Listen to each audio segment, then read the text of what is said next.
Hey, what's going on, guys? This is my WWE Fastlane 2019 reaction video.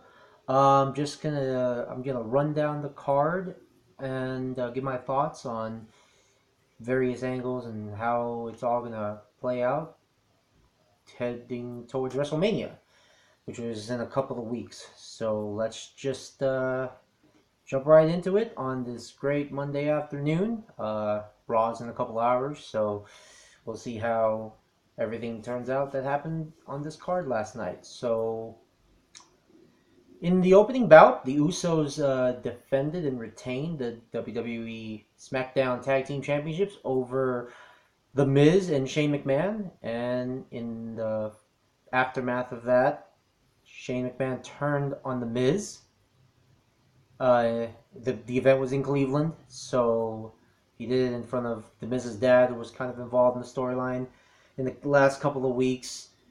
And so it looks like that Shane and The Miz will be heading towards WrestleMania in a one-on-one match where Shane is the heel and Miz is the face. So with that pause, because I don't care for this angle. I really don't. Not just I don't care for this angle. What are they doing to The Miz? Last year around this time, he was the Intercontinental Champion, being booked on a historic run with the belt. He was holding it for like a year or something like that, and he was about to work a match with Finn Balor and Seth Rollins at WrestleMania. He ended up dropping the title, but that was beside the point. At least he got an earnest, push with the IC title. The IC title meant something again.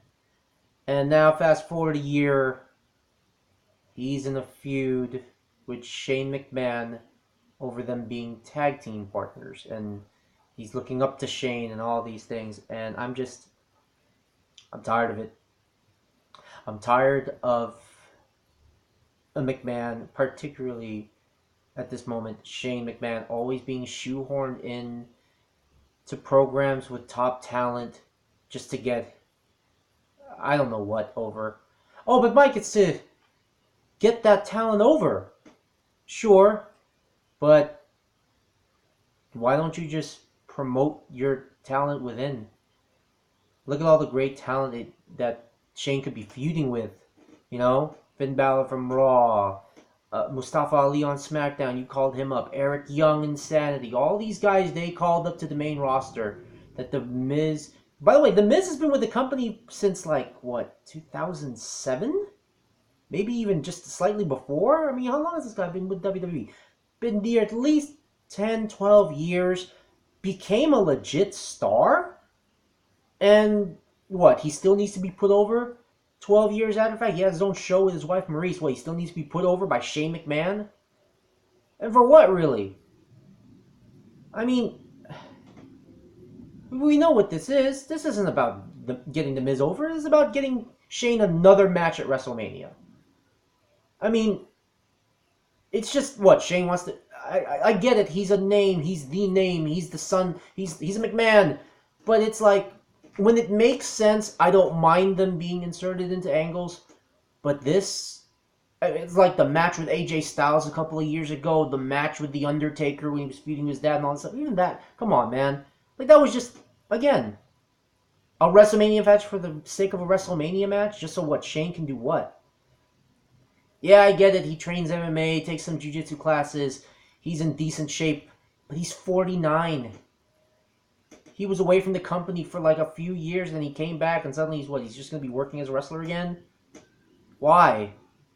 They signed all this talent, but they're going to book Shane? I mean, like I said, back to what I mentioned. Look at that match with AJ Styles. Yeah, was it a solid match? Sure. But what purpose did it ultimately serve? And then the one with The Undertaker, that Hell in a Cell match at WrestleMania. Well, that's a big match. You got to sell it to the casual fans. But guess what?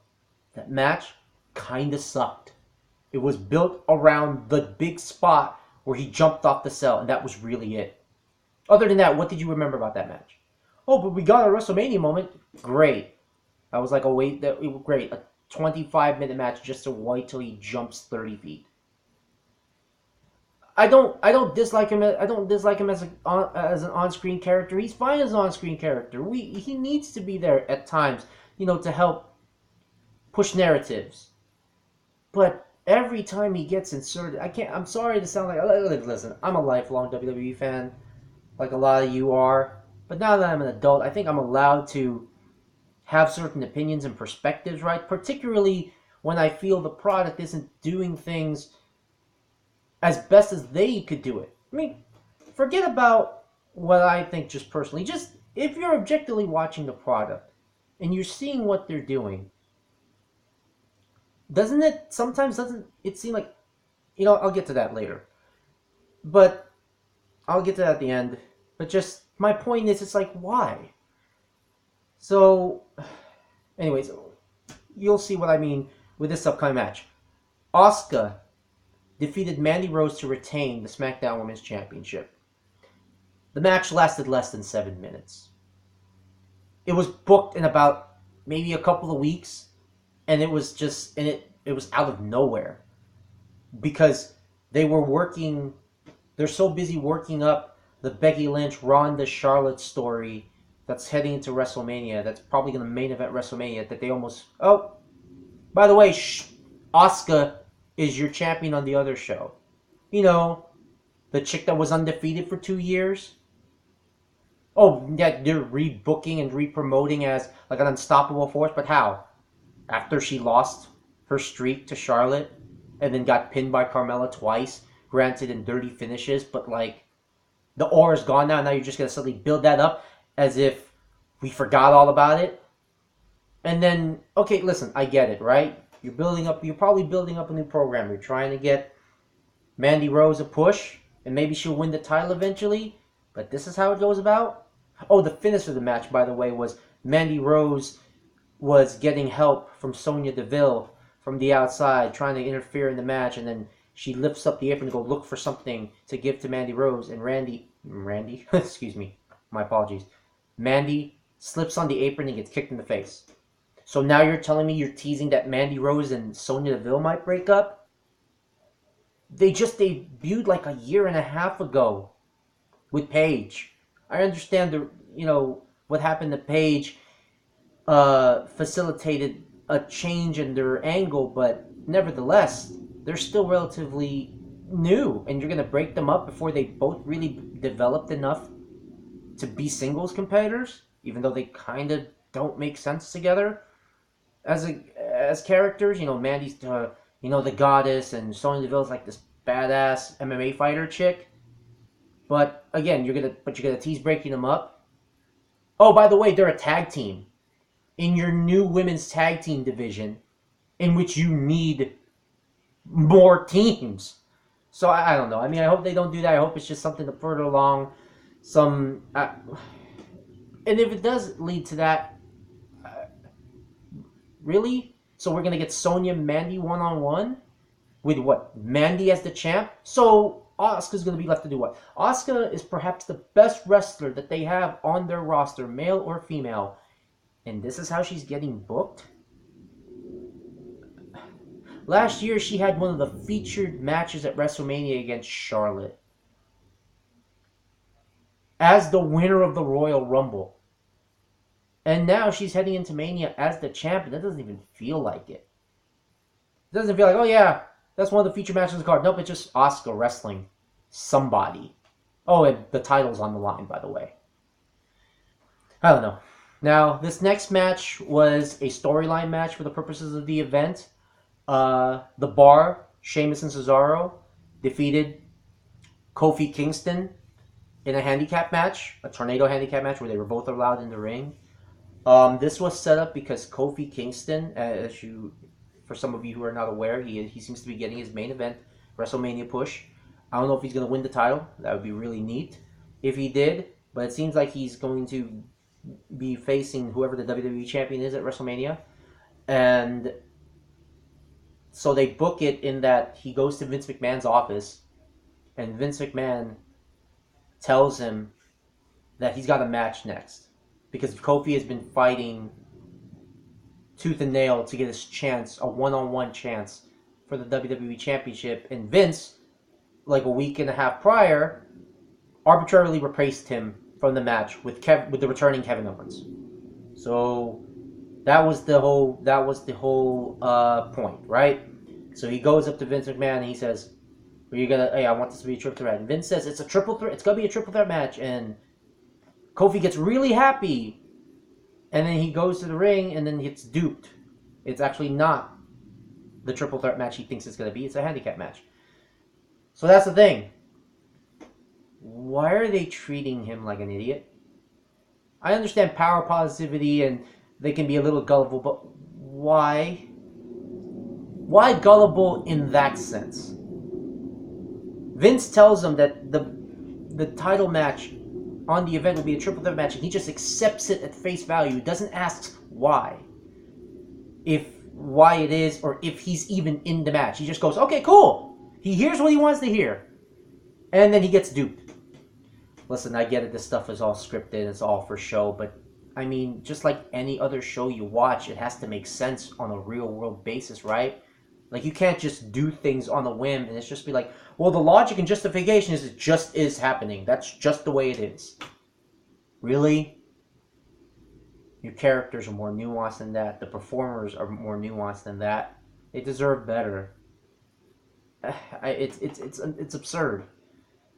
So yeah, let's move right along. The Raw Tag Team titles were up for grabs in a triple threat match. The Revival, Dash Wilder and Scott Dawson, retained their belts against Bobby Roode, Chad Gable, and the NXT tag team of Aleister Black and Ricochet. The match itself was solid. No real hang-ups about it. It was a fairly decently worked match, you know. The Revival are a really good tag team. I'm really glad they seem to be getting a push with the belts now. I'm glad that they retained. My issue is, what is the whole point of this tag team? What are they doing with the tag team division? Why are Aleister Black and Ricochet a tag team? Why are they... You know, when they were called up from NXT a couple of weeks ago on Raw, I thought it was just as a showcase thing. That's what it felt like. Hey, let's show off the NXT talent, because, you know, you can only watch NXT on if you pay for the WWE Network. You don't see them on TV. So, you know, so they went on TV, beat a couple of people on Raw, and you're just like, okay, cool. But now, like, that's the thing. They're not even officially a call-up now. They're dubbed NXT representatives. So that means it just feels like that's a scapegoat for them to just be tagging together until they figure out what to do with them. Because here's the thing, as in terms of in-ring talent, they're fine as a tag team. Aesthetically, they don't make any sense. But because it doesn't seem like they don't know what to do with them right now, since they hastily called them up, they're just going to stick them in a tag team. Why? Why are you putting together singles guys? I've always been iffy about singles wrestlers being put together as tag teams, because it always feels like it's an indication that creative, management, booking, they don't know what to do with them. So it's like, let's stick them in a tag team. And that's what this feels like. And it does a disservice to the real tag teams that they have. I mean, heck, they have heavy machinery floating between SmackDown and Raw, and they're not in the match.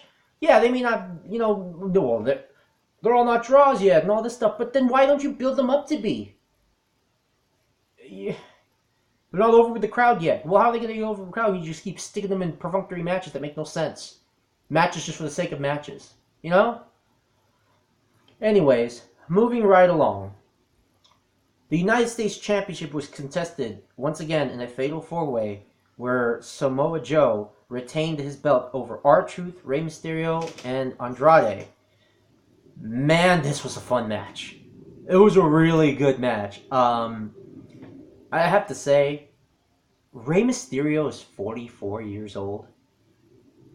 I don't know what happened to him, and I mean that in a great way, but he seemingly has found a second win in terms of working matches, his work rate, because while while it's not 96 Mysterio in WCW, I mean, he's doing planches and top rope hurricane ranas, like not just for the sake of doing, like with snap, and it just seems like he is back on top of his game again, being able to do these things. I mean, yeah, it looks like he's kind of doing the hits to a certain extent, but it's the best I've seen him look in a long time, and I'm really happy to see it because he's such a legend.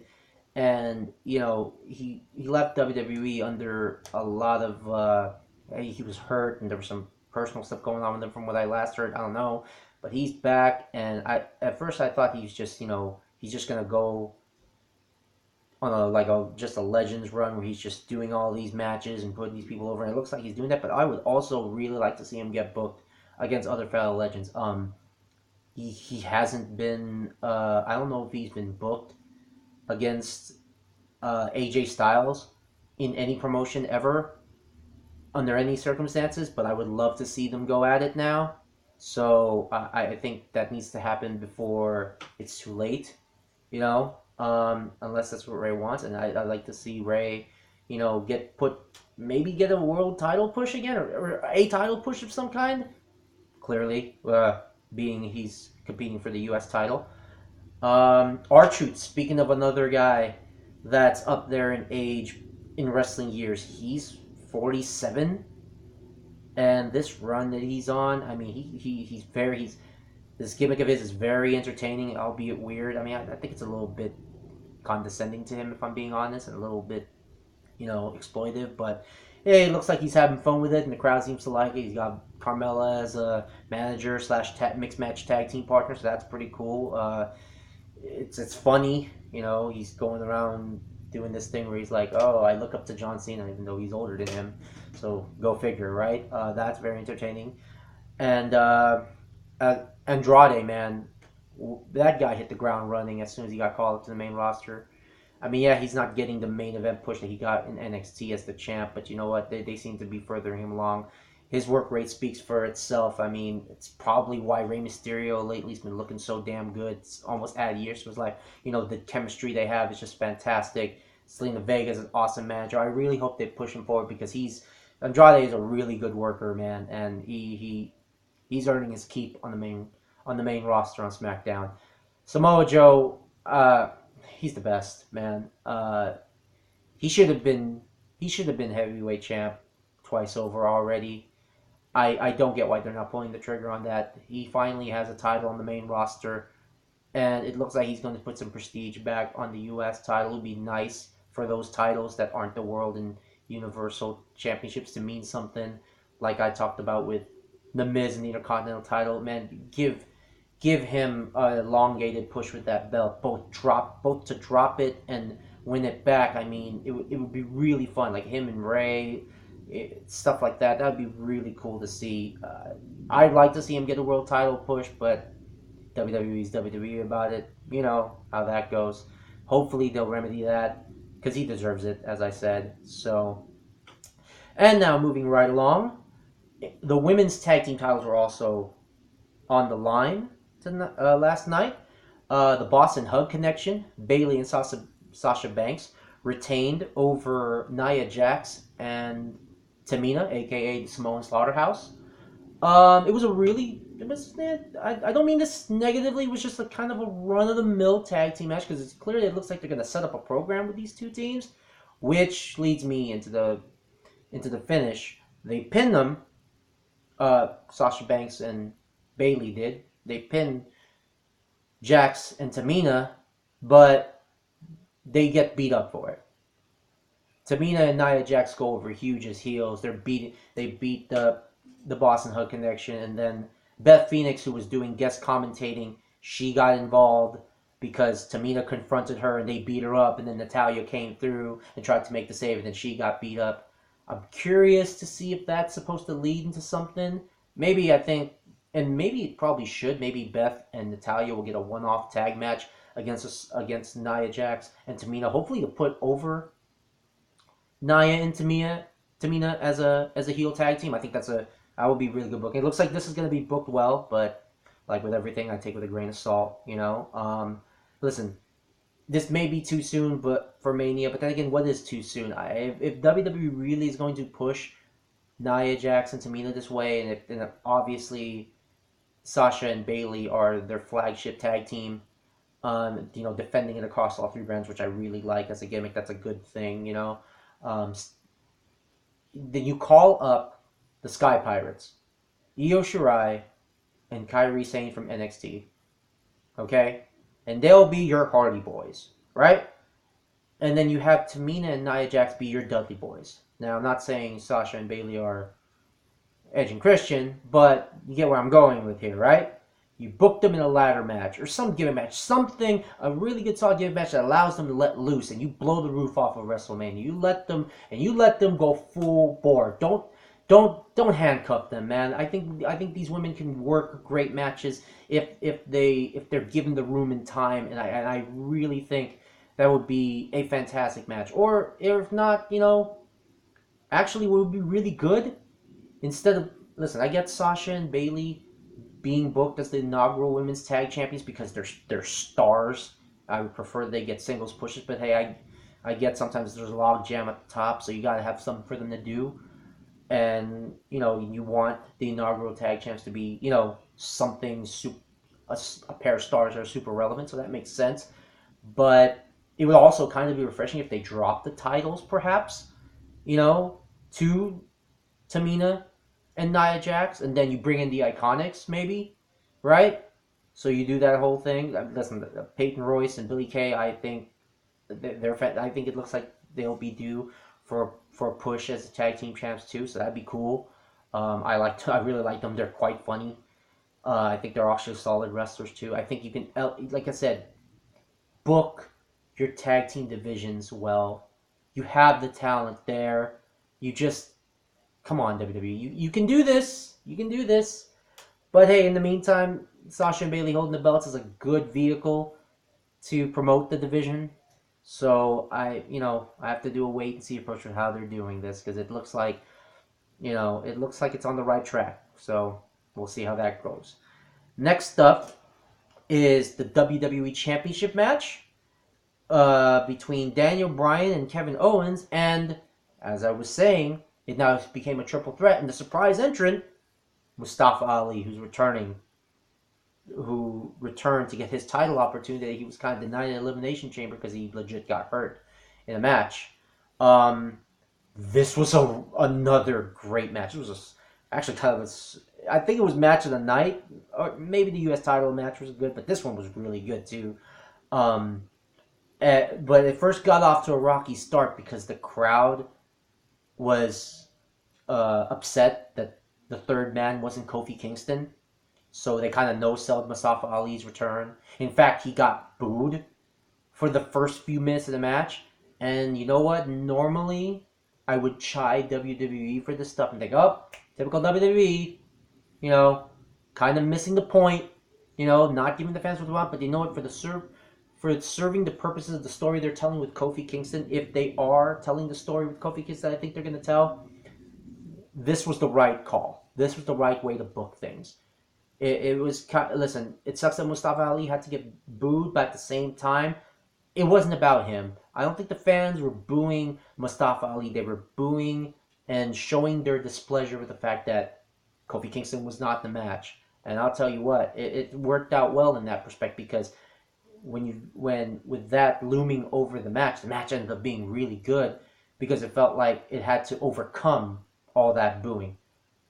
Primarily from Mustafa Ali's perspective, he damn near single-handedly made that entire audience in attendance forget that Kofi Kingston was not in the match and that it was part of Kofi Kingston getting screwed, because he was hitting all of his notes, man, like doing all his big spots. He did the 450 on Kevin Owens on the apron. That was freaking gnarly as hell. He did the top rope Spanish fly once again on Daniel Bryan. Yeah, he did it on Daniel Bryan.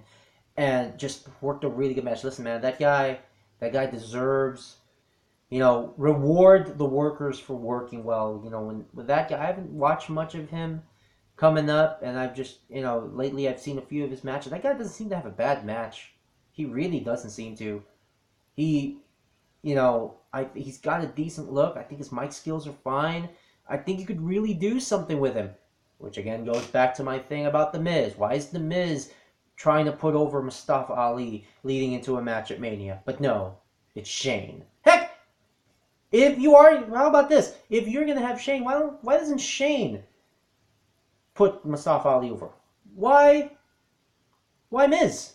Mustafa Ali could use it, unless you're gonna rebook Mustafa Ali WrestleMania to wrestle for the title, which I doubt. Which would be kind of, a little undermining the process if Kofi Kingston's going to be in it. Or maybe it won't. I don't know. Maybe the WWE title match would be a fatal 4-way too. Because clearly now with Kevin Owens back in the title picture, and that's the thing too, is Kevin Owens returning as a face? As a heel? I mean, he got booed when he came back because Vince, threw him into the title picture. But I'm not sure if he really did come back. But then the promo he cut the next week inferred that he's a face.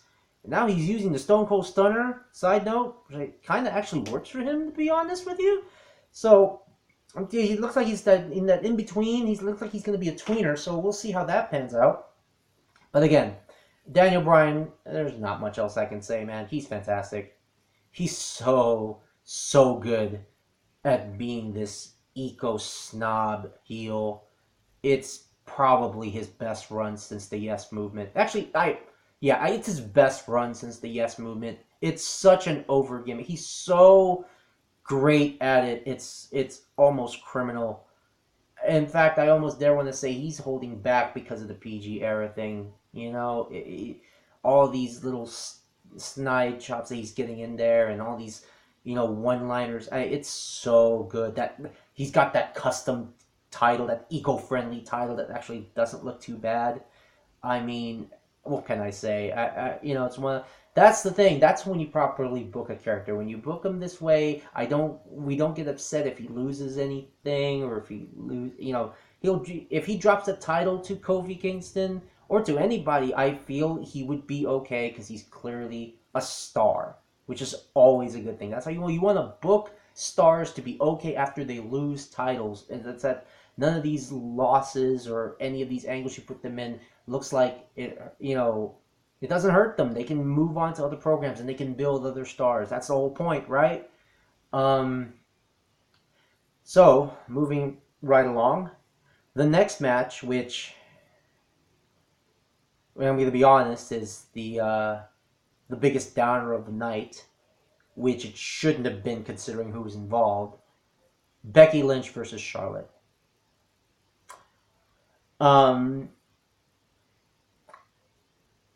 WWE is becoming dangerously close to jumping the shark on Becky Lynch. Which has nothing to do with Becky Lynch at all. It's all how they are handling and booking her character. She is arguably the most over star they have. Period. And they're incensed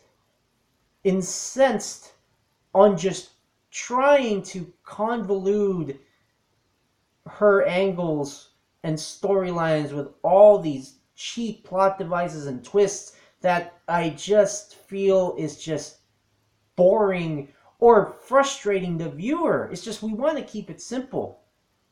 Think about this. The premise of this match is that Becky, as the Royal Rumble winner, who earned the right to have a guaranteed title match against the champion of her choosing, now, by virtue of the fact that Vince McMahon arbitrarily pulled her out of her match against Ronda Rousey after choosing Rousey as the champion she's going to challenge, after being arbitrarily pulled out of that angle, now gets reinstated by Stephanie McMahon soon after, now has to earn her way back into a title match. Unless you're telling me getting pulled out of that match and suspended by Vince means that she was no longer the number one contender. So she now has to re-earn a title match she was guaranteed? Oh, by the way, not to replace Charlotte. No. It's just to be added to the match at WrestleMania against Ronda Rousey. She doesn't get to replace Charlotte. Charlotte is safe. Charlotte just gets thrown into the title picture just because, and she doesn't. Listen, I get it. I like Charlotte. I really do. She's one of my favorites as well. And I get that this is all about her at some point. But would it kill WWE to just let this one breathe out organically? Just let it be, man. You don't have to force feed the Charlotte thing. Listen, I get it. Ronda Rousey and Charlotte was the dream match they always wanted to book, dating back to when Ronda was even UFC champ. And, Charlotte was, doing interviews talking about how her dream match would be to get a chance to wrestle Ronda Rousey. I get it, man. Listen, I even called this. I mean, even though it wasn't Charlotte, I called it as Sasha. I thought Sasha was going to headline WrestleMania against Ronda Rousey. But sometimes real life happens and the fans like and love what they want, and you just go, and you should go with it. That's what I like to call good faith booking. But no, what WWE is doing is bad faith booking, where they book something that's really good, they take something that's really good, that's working with the audience, and they don't do right by it. I mean, it's just... So on to the finish of the match. So, Becky wins by disqualification because Ronda Rousey came down to the ring and punched Becky, with the most perfunctory looking punch I've ever seen. Automatic disqualification because the ref, Charles Robinson, was like, "What are you doing, Ronda?" And then disqualified her. That's it. All of this build-up of how Becky has to overcome all these obstacles, and you don't even have the courage to let her... WWE doesn't have the courage in booking to let it play out that way. No, there has to be a scapegoat. They have Ronda scapegoat her. And by the way, Ronda, who had just, on the internet doing all these things, cutting all these promos, apparently she's like a heel now. So instead of Ronda coming down, what they should have done is, in my opinion, Jessamyn Duke and Marina Shafir, her friends, her real-life friends, the four horsewomen, maybe not call up Shayna Baszler, but the two of them should have at least been there to help Ronda. How about this? How about you book them to go beat up Becky and Charlotte? Actually formally beat them up. Get her over as a heel. But no, they don't do that. They just have Ronda come in there, do a cheap little run-in, just as a plot device to get Becky into the match. Which at that point is... Then what was that match for? What was... Even Dave Meltzer on Twitter that night was like, whoa. That's not exactly what he said, but he was basically saying so many words. It was almost like late WCW booking where he was like, what are they doing? That was bad.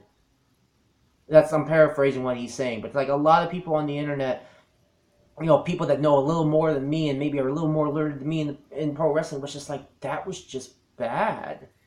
And that's the thing. You can't defend that. There's no way. If you're looking at the narrative arc that they're trying to present, how does that look good? Why not just add Becky like she should have been in the match? First of all, the fans want an earnest one-on-one match between Ronda and Becky. They don't want Charlotte in the match. Not because Charlotte doesn't deserve it. Not because they don't like Charlotte. Not that the match wouldn't be good with Charlotte. It's just that's not what seemed to be organically happening.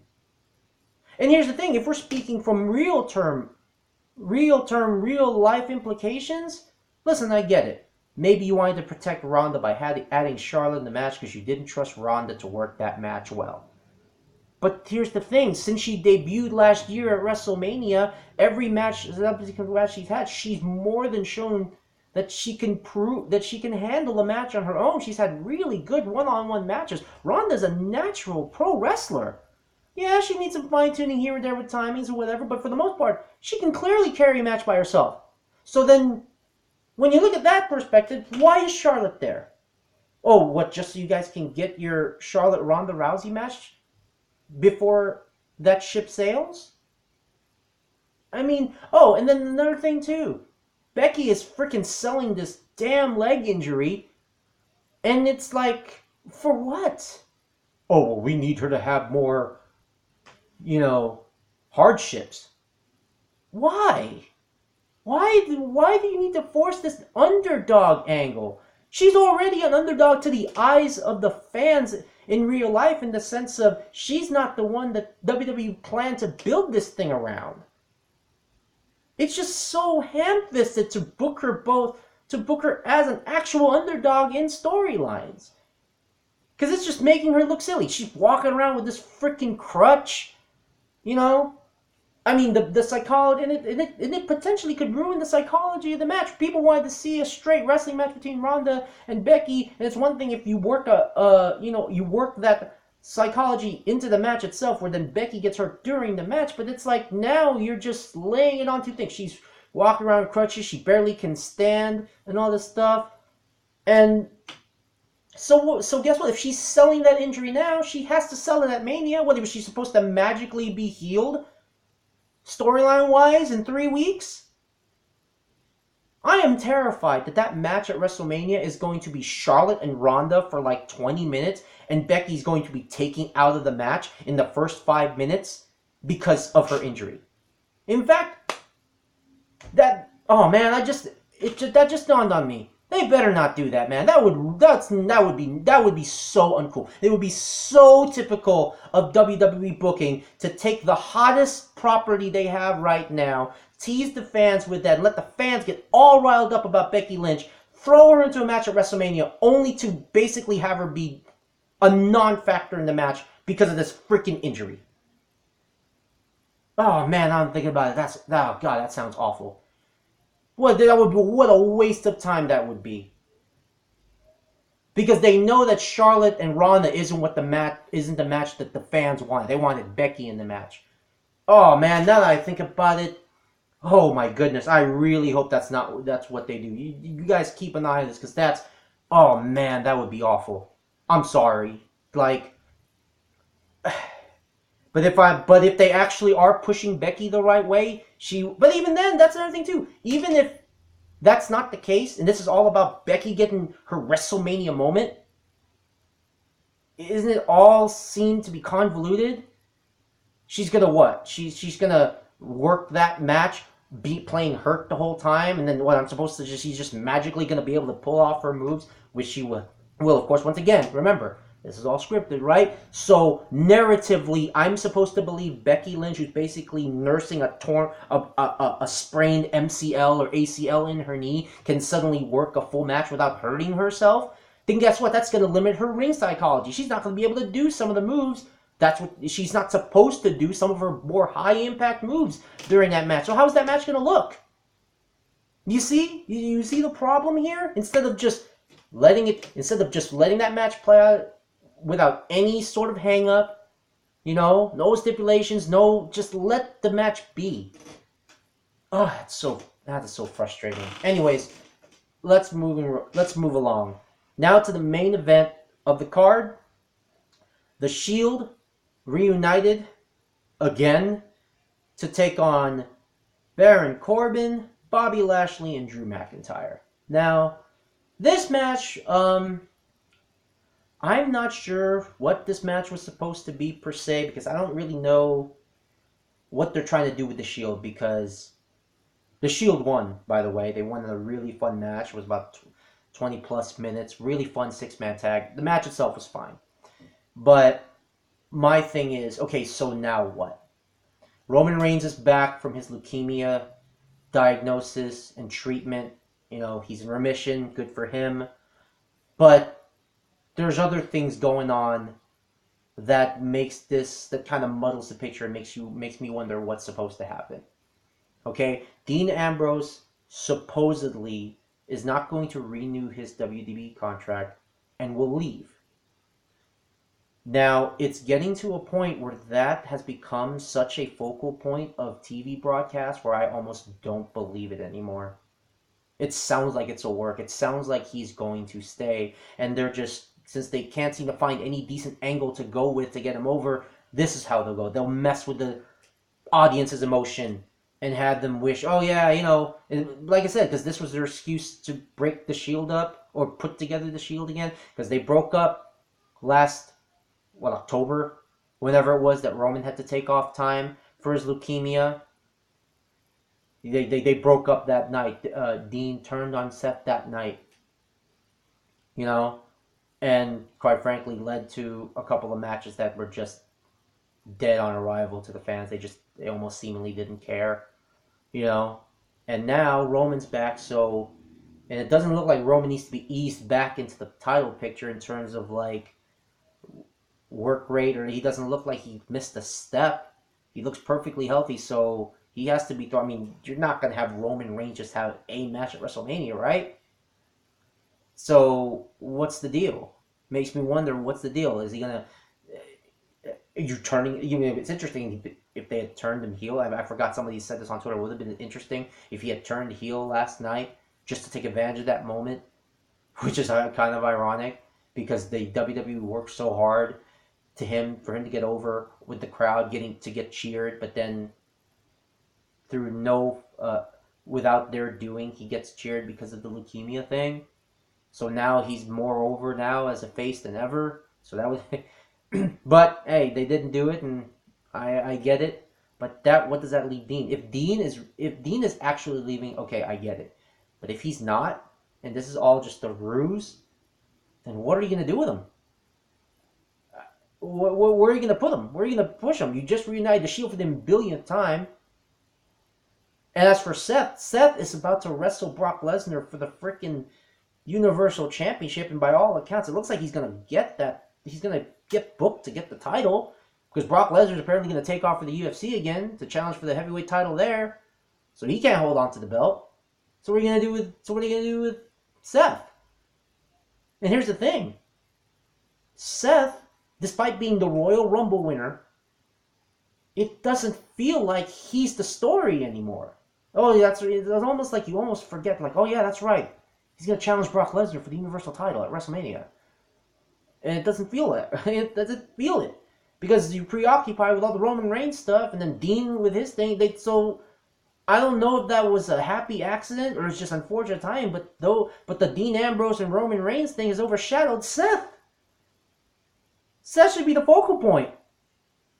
And I mean, unless this whole thing with the Shield is a bridge to help Seth win the title from Brock, which I think would kind of make sense, I suppose. But that was the plan last year too with Roman. Roman was supposed to beat Brock, and they opted to not do that, and Brock retained the belt. So what are you gonna do now? Which is funny because. Just I was talking about the Ronda Rousey Becky Lynch match, how the fans wanted that to be one-on-one. You can make an argument that this match between Seth and Brock, this should be a triple threat match with Roman, now that Roman's back. Why? Remember Roman's one-on-one match with Brock Lesnar from a few years back? At WrestleMania 31, I believe. And how Seth came down as the Money in the Bank winner and cashed it in and stole the title. I mean, that would be a perfect natural progression, a natural storyline. Hey, and you don't even have to turn Roman heel. I mean, even though you should, or even Seth heel. Maybe they turn Seth heel. I don't know, but you can do that whole thing where Roman's like, "Hey, man, you took that title shot away from me. You took the title from me that one time. I gotta get this one back." Right? I would much rather see a triple threat match between Roman Reigns, Brock Lesnar, and Seth Rollins. That's just me. I mean, Rollins, Lesnar, one-on-one would be fantastic, but there's no sizzle to it because it's going to be overshadowed by the fact that Roman's back. Right? I don't know, man. Once again, it just goes back to what I was saying. Like, about WWE and bad fake booking. It's just like, what are they doing? I don't trust them enough anymore. I don't trust them to make the right calls in terms of how they're presenting the stories they're telling us. Last night's card was I mean, the matches were okay, but storyline-wise, it was all over the place. Outside of the four big pay-per-views of Mania and the Rumble and Survivor Series and SummerSlam, all the WWE pay-per-views are always leaving you with that air of meh. Like, you're just like, oh, okay. So... by the way, to make another note, one last thing. The New Day, Big E and Xavier Woods, they beat Rusev and Nakamura in the pre-show.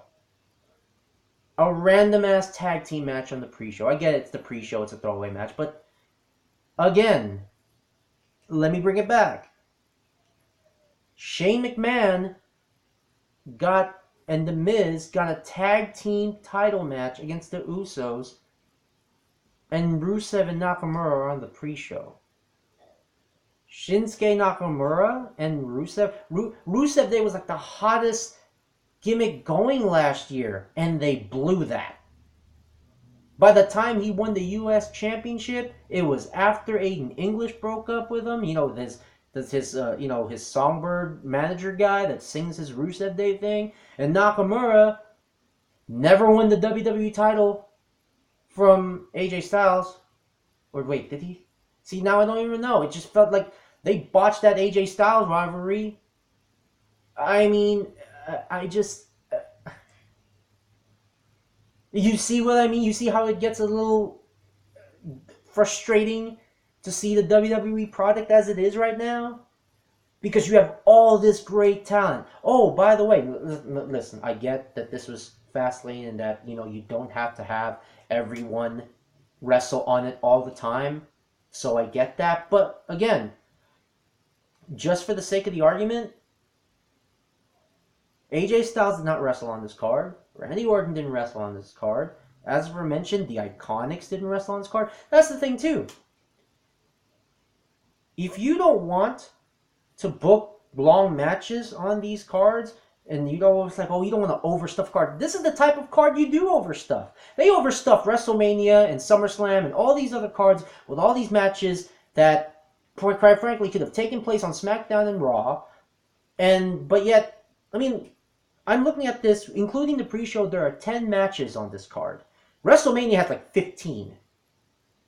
Why don't you give this card 15 matches and book a bunch of 2 to 3 minute quick, not squash matches, but quick exhibition matches featuring the Iconics? Like I said, build up your tag team division. Can we get women's tag team matches that aren't just for the title?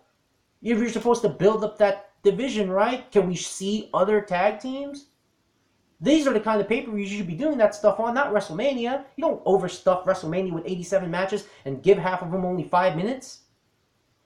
It's tough, man. It'll be interesting to see moving forward. WrestleMania is in a couple weeks.